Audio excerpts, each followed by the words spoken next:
Praise the Lord. தேவநாமத்து மகிமை உண்டாவதாக. ஆண்டவருடைய வார்த்தைகளை கேட்க ஆயத்தமாக இருக்கிற உங்கள் ஒவ்வொருவருக்கும் ஆண்டவர் இயேசுவின் நாமத்தில் வாழ்த்துக்களை, வரவேற்பை நான் தெரிவித்துக் கொள்கிறேன். ஆண்டவர் உங்களை ஆசீர்வதிப்பாராக. ஆண்டவருடைய வார்த்தைகள் நாம் தியானிக்க போகிறோம். காத்திருங்க, கர்த்தர் உங்களோடு கூட பேசுவார். செய்திக்கு ஆதாரமாக யோசுவா 2ஆம் அதிகாரம் 17ஆம் வசனத்தை வாசிக்க கவனிக்கலாம். யோசுவா 2ஆம் அதிகாரம் 17ஆம் வசனம். அப்பொழுது அந்த மனுஷர் அவளை நோக்கி, இதோ நாங்கள் தேசத்துக்குள் பிரவேசிக்கும் போது நீ இந்த சிவப்பு நூல் கயிற்றை எங்களை இறக்கிவிட்ட ஜன்னலிலே கட்டி உன் தகப்பனையும் உன் தாயையும் உன் சகோதரர்களையும் உன் தகப்பன் குடும்பத்தார் அனைவரையும் உன்னிடத்தில் உன் வீட்டிலே சேர்த்துக்கொள். ஜெபிப்போம். அன்பின் பரலோக பிதாவே, கிருபை நிறைந்த இயேசுவின் நாமத்தில் ஜெபிக்கிறேன்.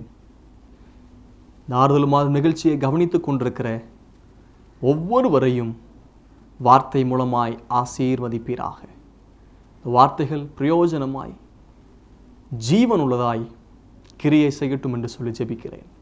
இயேசுவின் நாமத்தில் ஜெபிக்கிறேன் பிதாவே, ஆமென், ஆமென். Praise the Lord. ஆண்டவர் உங்களை ஆசீர்வதிப்பாராக. இன்றைக்கு நான் உங்களோடு கூட பேச போகிற வார்த்தை, செய்தியின் தலைப்பு ராகாபின் ஆசீர்வாதங்கள். Blessings which Rahab get. Rahab என்னும் வேசி அவள் வாழ்க்கையில் பெற்ற ஆசீர்வாதங்களை தியானிக்க போகிறோம்.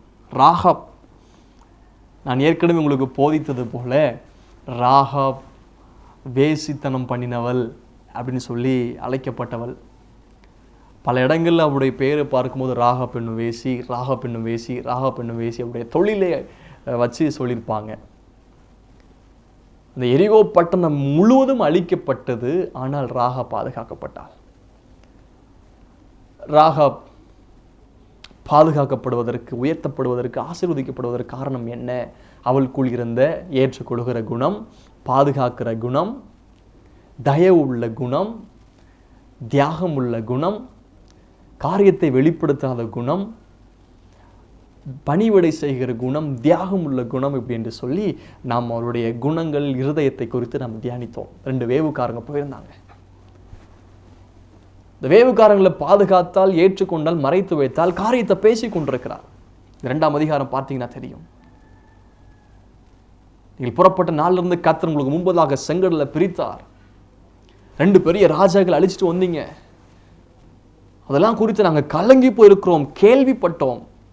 கேள்விப்பட்ட போது எங்கள் இருதயம் கரைந்து போயிட்டு.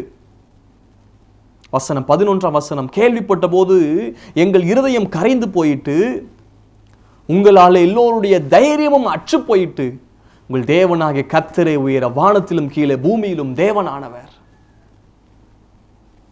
அறிக்கை பண்றால் மற்ற எல்லாருக்குமே தெரியும், கேள்விப்பட்டாங்க.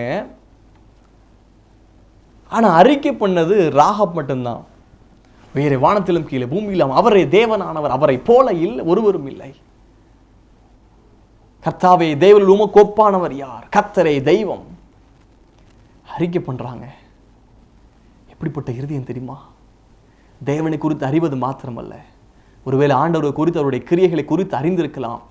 இன்றைக்கு அறிக்கை பண்ணுங்க, நீரே தேவன், உம்மை போல தெய்வன் இல்லை, உமக்கு நிகராய் ஒருவரும் இல்லை, உமக்கு ஒப்பானவர் இல்லை, உமக்கு சமமானவர் இல்லை, உம்மை போல் ஒருவரும் இந்த உலகத்தில் இல்லை. There is nobody else like you, Lord. You alone God. நீ ஒருவரே ஆண்டவர், கர்த்தரே தெய்வம். அறிக்கை பண்ணினார்.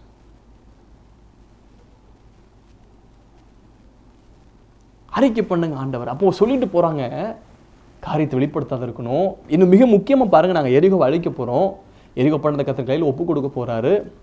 அப்ப என்ன பண்ணணும்? அப்பொழுது அந்த மனுஷர் அவர்களை நோக்கி, இதோ நாங்கள் தேசத்துக்குள் பிரவேசிக்கும் போது நீ இந்த சிவப்பு நூல் கயிற்றை எங்களை இறக்கிவிட்ட ஜன்னலிலே கட்டி. சிவப்பு நூல்.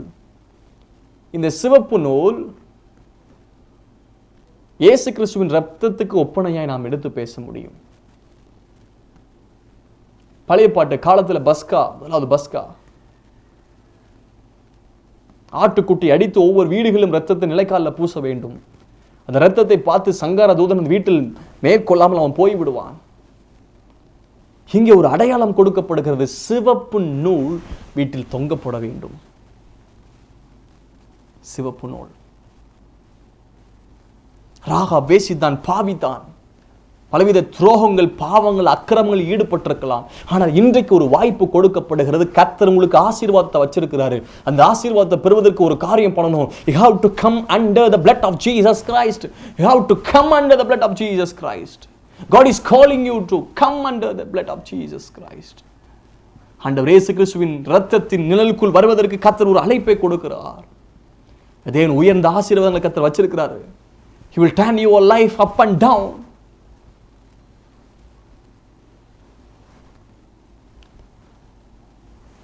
அவர் மாற்ற வல்லமை உள்ளாரா இருக்கிற உங்கள் வாழ்க்கையை. மற்றவங்க தவறாய் யோசித்திருக்கலாம், எடை போட்டு வச்சிருக்கலாம்.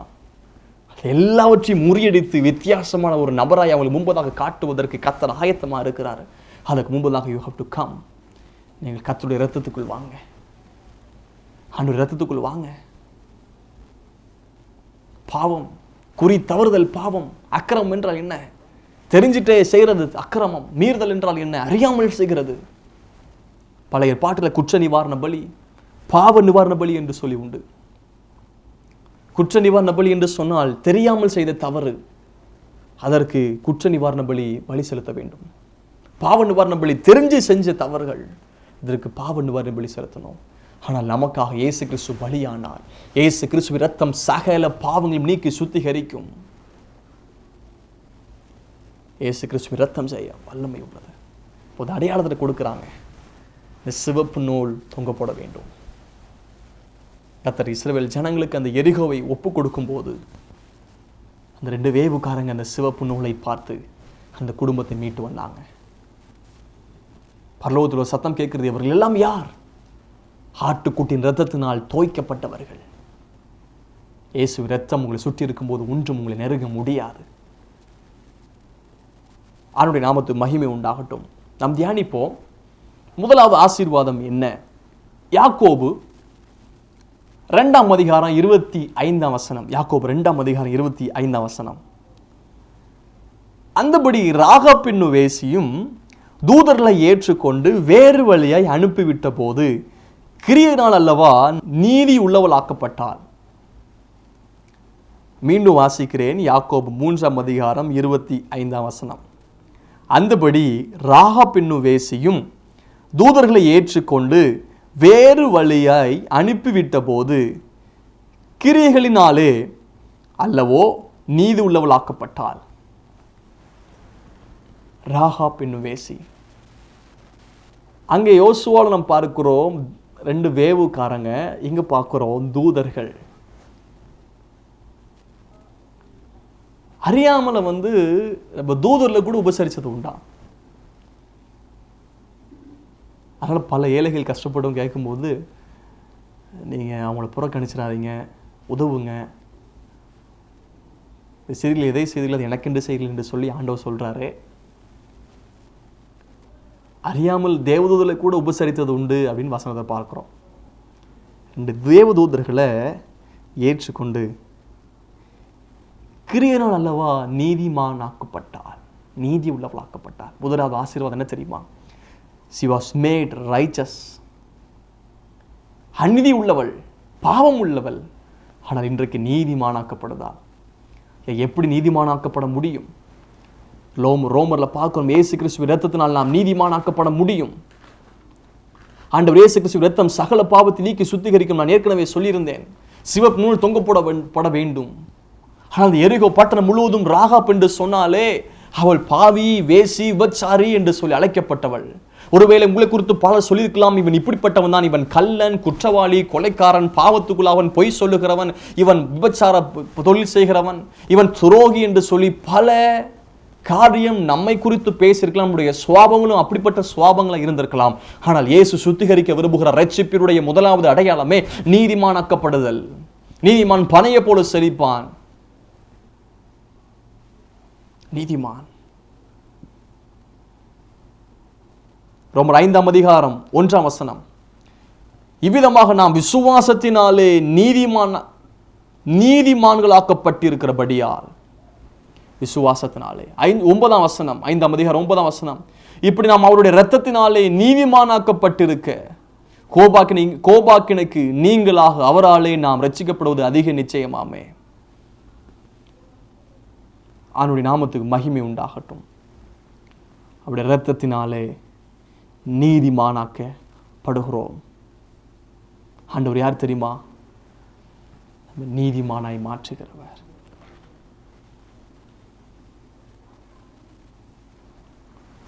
ஆண்டவர் யார்? நீதி உள்ளவர்.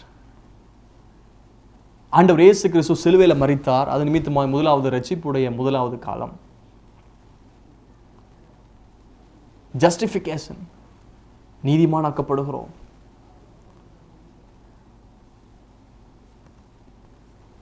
இந்த உலகத்துடைய நீதி, நம்முடைய நீதி எல்லாம் அழுக்கான கந்தைங்க. மனதின் முன்பதாக நீதி உள்ளவர்களை போல இருக்கிறோம், அநீதி உள்ளவர்கள் தான் நாம். ஆனால் கிருபையாய் கர்த்தர் நம்மை நீதிமானாய் மாற்றுகிறார். முதலாவது ராகா பெற்ற ஆசீர்வாதம் என்ன தெரியுமா? நீதிமானாக்கப்பட்டால். அநீதி உள்ளவள் தான் 2 வேவுக்காரங்க தூதர்களை ஏற்றுக்கொண்டது நிமித்தமாய் கிரியையினாலே, இதுவரைக்கும் நம்முடைய கிரியைகள் வித்தியாசமாக இருந்திருக்கலாம். மனசுக்குள் நற்கிரிகளை கண்டு பரலோகத்தின் தேவனை மகிமைப்படுத்தணும். நம்முடைய நற்கிரியைகள் மூலமாய், கிரியையில் அந்த விசுவாசம் செத்தது என்று சொல்லப்பட்டிருக்கிறது. தவறான கிரியைகளை செய்து கொண்டோம் என்று சொன்னால் நீதிமானாக்கப்பட முடியாது. நீதிமான் தான் பரலோகத்தை சுதந்தரிக்க முடியும். நீதிமான் தான் ஆசீர்வதிக்கப்பட முடியும். நீதிமான் தான் கர்த்தர் உயர்த்துவார். ஆனால் நீதிமானாக்கப்படணும். தேவ கிருபை, தேவனுடைய இரத்தம், விலையேறப்பட்ட இரத்தத்தை நமக்காக சிந்தினார். விலை கிரயத்தை அவர் செலுத்தினார் நம்ம மீட்பதற்கு. He ransom for us. விலை உயர்ந்த காரியத்தை இலவசமாக பெறுறோம். காரணம் பிகாஸ் ஆஃப் கிரேஸ், கர்த்தருடைய கிருபையினால நீதிமானாக்கப்படும். 2வது எபிரேயர் 11:31. எபிரேயர் 11:31 விசுவாசத்தினாலே ராகாப் என்னும் வேசி வேவுக்காரரை சமாதானத்தோடு ஏற்றுக்கொண்டு கீழ்ப்படியாதவர்களோடு கூட சேதமாகாதிருந்தாள்.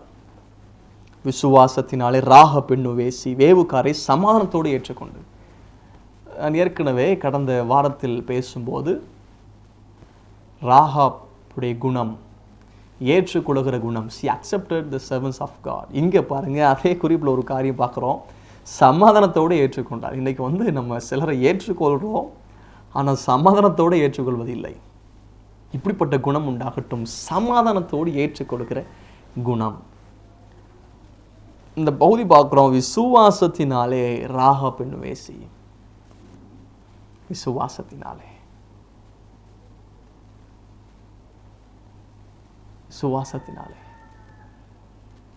ராகாப் விசுவாச வீரராக மாறினாள். முதலாவது நீதிமானாக்கப்பட்டால், 2வதாக விசுவாச வீரராக மாறினாள். she became a faithful warrior.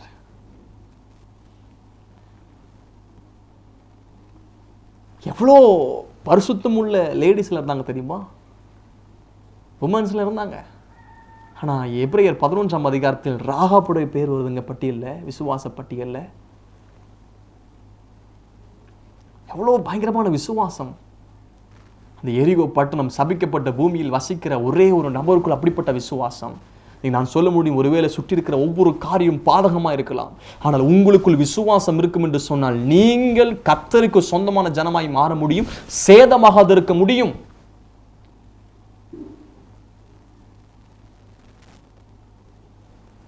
அநேக காரியங்களை பார்க்கிறோம். சாத்ராக், மேசாக், ஆபேத்நேகோ 7 மடங்கு அக்கினி ஜுவாலையில கொண்டு தூக்கி கொண்டு போட்டாங்க, அவர்கள் சேதமாகவில்லை. தானியேலை கொண்டு அந்த செங்கி கபில போடுறாங்க, ஆனால் தானியேல் சேதப்படலை.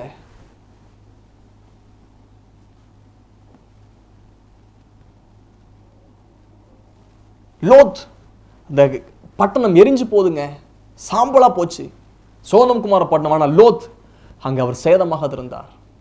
நோவா, தேசமெங்கும் தண்ணீரால் ஜலப்பிரயத்தில் அழிந்து கொண்டிருக்கிறது, ஆனால் நோவா குடும்பம் மாத்திரம் மீட்கப்பட்டது. வேதத்தில் பார்க்கிறோம் லூக்கால. இனி வரும் சம்பவங்களுக்கு எல்லாம் தப்பி தேவகுமார் முன்பதாக நிற்க பாத்திரவான எண்ணப்படுவதற்கு விழித்திருந்து ஜெபம் பண்ணுங்க. நீ சம்பவிக்க போற இவைகளுக்கெல்லாம் தப்பணும் அப்படின்னா விசுவாசம் தேவை. விசுவாசம் தேவை. எரிகோ பட்டணம் எல்லாம் உடைஞ்சு இடிஞ்சு விழுதுங்க. முழுவதும் அழிக்கப்பட்டது. ராக குடும்பம் மாத்திரம் மீட்கப்பட்டது. கீழ்ப்படியாதவர்களோடு கூட சேதமாகாதிருந்தால். இந்த வார்த்தை ரொம்ப முக்கியம். கீழ்ப்படியாதவர்களோடு கூட சேதமாகாதிருந்தால். சத்தியத்தை கீழ்ப்படியாதவங்க, வசனத்தை கீழ்ப்படியாதவங்க, ஆண்டவர் கீழ்ப்படியாதவங்க இல்லை நரகத்துக்கு போவாங்க. பூமியின் அழிவில் அவங்க மாட்டிக்கொள்வாங்க. நரகத்தை நோக்கி போவாங்க. பலவிதமான சேதங்கள் ஏற்படும். ஆனால் அதில் தப்பித்துக் கொள்வது யார் தெரியுமா? ஆண்டவருடைய பிள்ளைகள், விசுவாச வீரர். விசுவாசனால் நீதிமான் பிழைப்பான். விசுவாசிக்க பதறான். விசுவாசனால் எல்லாம் கூடும். விசுவாசனால் வராத யாவும் பாவம். விசுவாசம் இருக்கிறதா? ஆனால் விசுவாசி வீரராய் மாறினார். ஒருவேளை அவிசுவாசி என்று சொல்லி பெயர் பெற்றிருக்கலாம். இரண்டாவது ஆசீர்வாதம், விசுவாசி வீரராய் மாறுங்க. விசுவாசம் இல்லாமல் எந்த ஒரு காரியத்தை உடனே போய் கடன் வாங்கியோ யாரிடத்திலுமா அதை கேட்டு நடத்தி கொண்டே இருந்திருக்கலாம். ஆனால் இந்த நாள் முதற்கொண்டு இந்த செய்தியை கேட்கும்போது உங்களுக்குள் விசுவாசம் பாய்ந்து வரட்டும். கடுகள விசுவாசம், சந்தேகம் இல்லாமல் விசுவாசிக்கிற குணம், ஒரு அஸ்திபார ஆவிக்குரிய விசுவாசத்தினால் கர்த்தர் உங்களை நிரப்புவார். நீங்கள் விசுவாசி வீரரா மாறுவீங்க. பலரை பார்க்குறோம் பட்டியல். அது ராகா பாருங்க, சாதாரணமானவள், பாவி. அவள் விசுவாசி வீரராய் மாறினார். நீங்கள் விசுவாசி வீரராய் மாறுவீங்க. இது இரண்டாவது ஆசீர்வாதம். மூன்றாவது, she was unharmed, சேதமாகாதிருந்தால். விசுவாச பட்டியல் இடம்பெறுவது மாத்திரமல்ல, சேதமாகாதிருந்தால். பலவிதமான சம்பவங்கள், சூழ்நிலைமைகள், ஆபத்துக்கள், நாச மோசங்கள், நஷ்டங்கள், கஷ்டங்கள், வியாதிகள், உபத்திரவங்கள், தேவைகள், தோல்விகள் பெருகிக் கொண்டிருக்கிற காலங்களில் வாழ்ந்து கொண்டிருக்கிறோம். ஆனால் நான் சொல்ல முடியும் சவாலாய், இதன் மத்தியில் வாழ்கிற உங்களுக்கு கர்த்தர் வாக்குத்தத்தம் பண்ணுகிறார். You will be not harmed in the midst of that. She was unharmed. சேதமாகாதிருந்தால். சேதமாகாதிருந்தால்.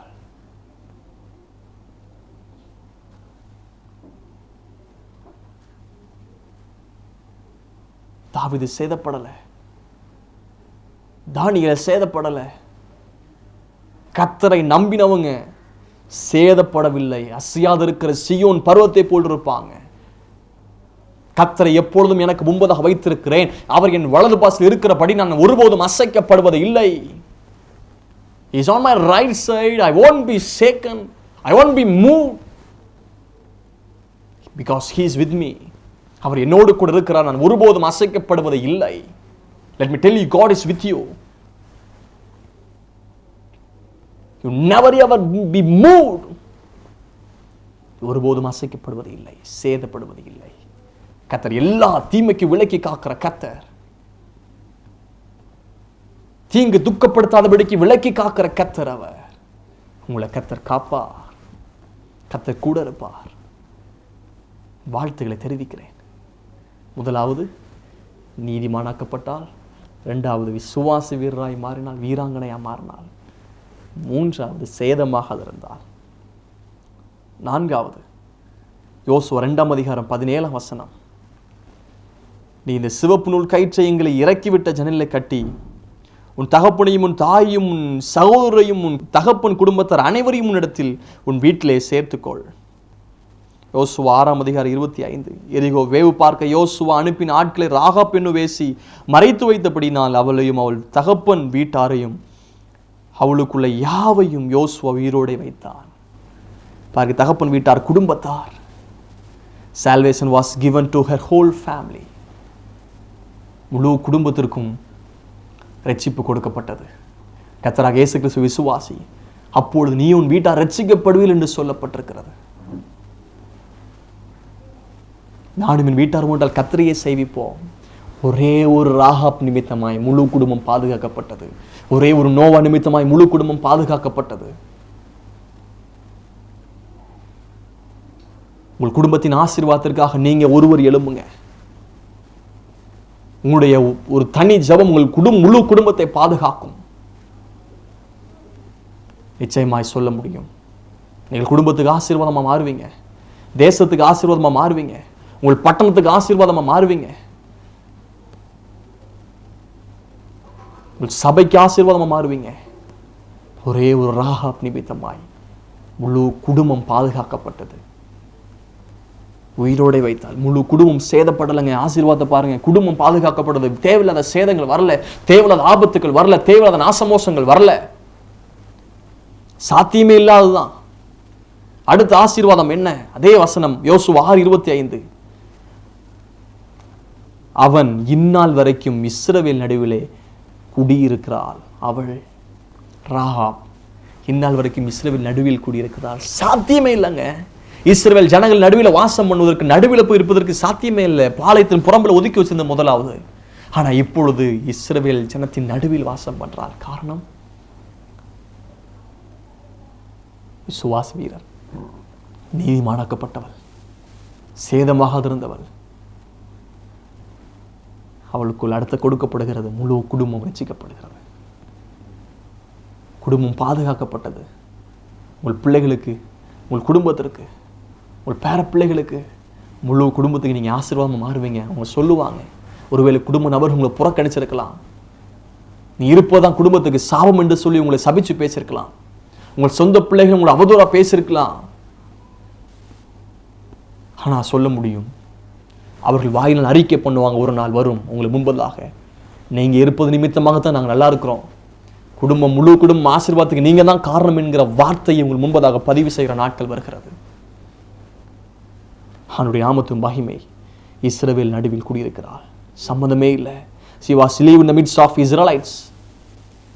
தேவனுடைய ஜனம், கர்த்தருடைய ஜனம், தேவ சபை. பாவத்தில் இருந்தோம், சேற்றில் இருந்தோம், உளையான சேற்றில் இருந்தோம்.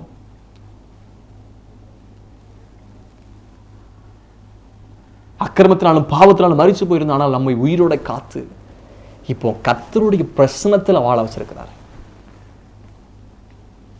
கர்த்தருடைய சமூகத்தில் நம்ம வாழ வச்சிருக்கிறாரு. ஒரு ஆசீர்வாதம் பாருங்க.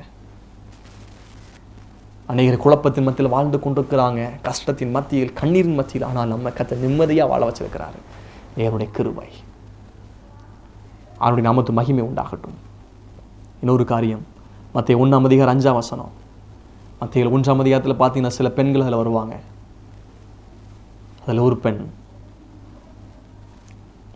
ராகாப், சல்மோன் போவாசை ராகாப்பிடத்தில் பெற்றான். சல்மோன் போவாசை ராகாப்பிடத்தில் பெற்றான். ராகாப் வேசி என்று சொல்லி அழைக்கப்பட்டவள். மற்ற எல்லா இடத்துலையும் பார்த்தீங்கன்னா வேதத்தில் ராகாப்பெண்ணு வேசி, ராகாப்பெண்ணு வேசி என்று வரும். யாக்கோபு 3:25 கூட ராகாப்பெண்ணு வேசி. எபிரேயர் 11:31 கூட ராகாப்பெண்ணு வேசி. யோசுவா 2 கூட பார்த்தீங்கன்னா ராகாப்பெண்ணு வேசி, ராகாப்பெண்ணு வேசி. ஆனால் மத்தேயு 1 ராகாப்பெண்ணு வேசி என்று போல ராகாப் இயேசு கிறிஸ்துவின் வம்ச வரலாறில் இடம் பெற்றாள். ஒரு ஆசீர்வாதம் பாருங்க, கர்த்தருடைய சந்ததியின் பெயரில் இடம் பெற்றுகிற ஆசீர்வாதம். இன்னொன்று என்ன தெரியுமா?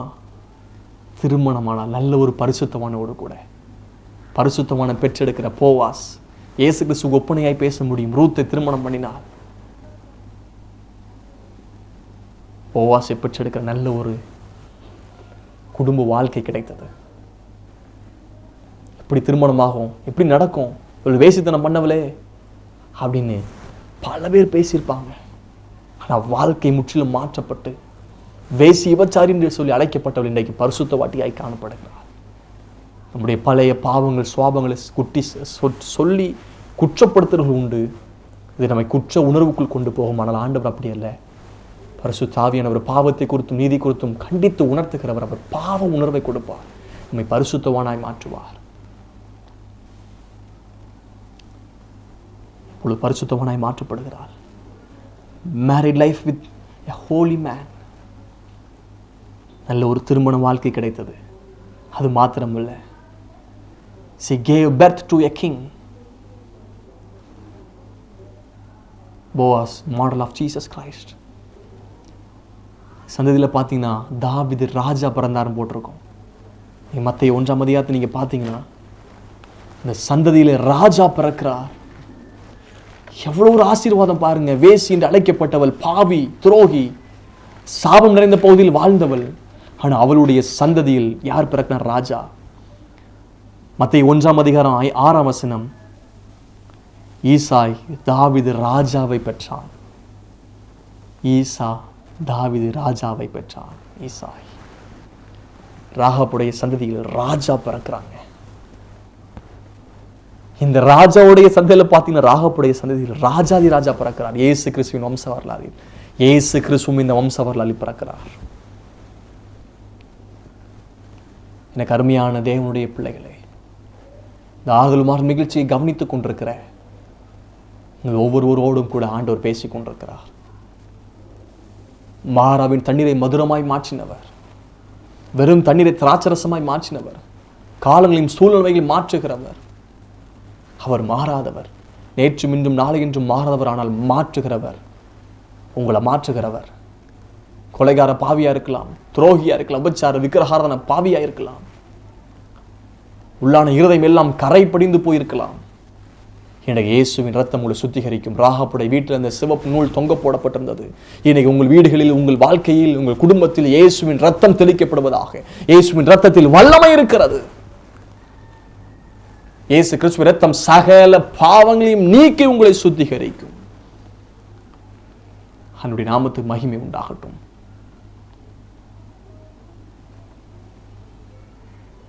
கர்த்தர் உங்களை சுத்திகரிப்பார். ராஜாவை பெற்றெடுக்கிற நல்ல ஒரு ஆசீர்வாதம். ராஜாதி ராஜா இயேசு கிறிஸ்து வம்சத்தில் பிறந்தார். இப்போ யாரும் குற்றப்படுத்தி பேசுகிற ராகாபு குறித்து இன்னைக்கு உலகம் எங்கும் பேசுகிறாங்க. வேதம் வாசிக்கும் போது பார்க்குறோம், ராகா வேசித்தனம் மண்ணால் அப்படி என்று சொல்லி இன்னைக்கு யாரும் பேசலை. ராகா அப்படி நல்ல குணங்கள் இன்னைக்கு பேசி கொண்டிருக்கிறோம். உங்களை குறித்து பேசுகிற நாட்களை கத்த தருவார். என்னென்ன ஆசீர்வாதங்களை பெற்றால்? she was made righteousness, நீதி உள்ளவளாக்கப்பட்டாள். அவள் விசுவாசி வீரராய் மாறினாள். 3வது சேதமாகாதிருந்தாள். 4வது முழு குடும்பம் ரட்சிக்கப்பட்டது, பாதுகாக்கப்பட்டது. 5வதாக இஸ்ரவேல் நடுவில் வாசம் பண்ணினாள். 6வதாக நல்ல ஒரு திருமண வாழ்க்கை குடும்பம். அடுத்தபடியாக நல்ல ஒரு ராஜா சந்ததியில் பிறந்தார். இயேசு கிறிஸ்துவும் வம்சத்தில் பிறந்தார். மத்தேயு 1ஆம் அதிகாரத்தில் இடம் பிடிப்பது பெரிய ஒரு ஆசீர்வாதம். அது ராகா வேசி என்று சொல்லப்பட்டவள். அவள் பெயருடைய வாழ்க்கையில் இருந்த அந்த அடுத்த பெயர் மாற்றப்படுது. ராகா பெண்ணு வேசி. இந்த வேசியின் பெயர் துண்டிக்கப்படுகிறது. ராகா மாத்திரம் பட்ட பெயர் முனை சூட்டி வச்சிருக்கலாம். தேவன் உங்கள் பெயரை மாற்ற விரும்புகிறார். யாக்கோபு எத்தனை அல்ல, இஸ்ரவேல் தேவனுடைய ஜனம், பிரதிஷ்டை உள்ளவன், கர்த்தருடைய பிள்ளை. எனக்கு அருமையானவர்களே, ஒருவேளை என்னுடைய வாழ்க்கை பாவத்துக்குள்ளாக்கப்பட்டிருக்கிறது, யாருக்கும் பிரயோஜனம் இல்லை, நான் உதவாதவன் என்று சொல்லி யோசித்துக் கொண்டிருக்கிறீர்களா? கர்த்தர் உங்களை தேடிக்கொண்டிருக்கிறார். நீங்கள் ஆண்டவருக்கு தேவை. கர்த்தர் உங்களை ஆசீர்வதிப்பார். ஜெபிக்கலாமா? கிருபை நிறைந்த பிதாவே, இயேசுவின் நாமத்தில் ஜெபிக்கிறேன். அப்பா, ராகாப் என்னும் வேசி என்று சொல்லி பார்க்கிறோம். ஆனால் ராகாப்புடைய வாழ்க்கையில் அவள் பெற்ற ஆசீர்வாதங்களை தியானித்தோம். நீதிமானாக்கப்பட்டாள், விசுவாச வீராங்கனையாய் மாறினாள், சேதமாகாதிருந்தாள், முழு குடும்பம் சேதமாகல, பாதுகாக்கப்பட்டது, இஸ்ரவேல் நடுவில் வாசம் பண்ணினாள், நல்ல திருமண வாழ்க்கை இருந்தது, நல்ல பிள்ளைகளை கத்தர் கொடுத்தீங்க, சந்ததியில் ராஜாக்களை கத்தர் பிறக்க வைத்தீங்க. இதற்கு காரணம் ஆண்டவரே, தன்னுடைய பாவ காரியங்களையே யோசித்து குற்றவனுக்குள் விழாமல் பரிசுத்தப்படுத்துகிற ஆண்டவரை அறிக்கை பண்ணி சிவப்பு நூல் தொங்க போடப்பட்டிருந்தாலே, அதே போல இவர்கள் ஒவ்வொருவரும் இரத்தத்தினால் சுத்திகரிக்கப்படட்டும், பாவ கிரியைகள் அழியட்டும் என்று சொல்லி ஜெபிக்கிறேன். கிருபையின் கரத்தில் அர்ப்பணிக்கிறேன். தேவனுடைய நன்மை கிருபை உங்கள் குடும்பத்தில் பெருகட்டும். இந்த சத்தத்தை கேட்டுக்கொண்டிருக்கிற ஒவ்வொருடைய வாழ்க்கையில் மாறுதல் உண்டாகட்டும் என்று சொல்லி ஜெபிக்கிறேன். புதிய மனுஷனாய் மாற்றும், புதிய சிருஷ்டியாய் மாற்றுவீராக. பழையவைகள், பழைய சுவாபங்கள் ஒழிந்து போகட்டும் என்று சொல்லி ஜெபிக்கிறேன். தேவ நாம மகிமைப்படட்டும். இயேசுவின் நாமத்தில் ஜெபிக்கிறேன் எங்கள் நல்ல பிதாவே. ஆமென். ஆமென். God bless you. Praise the Lord.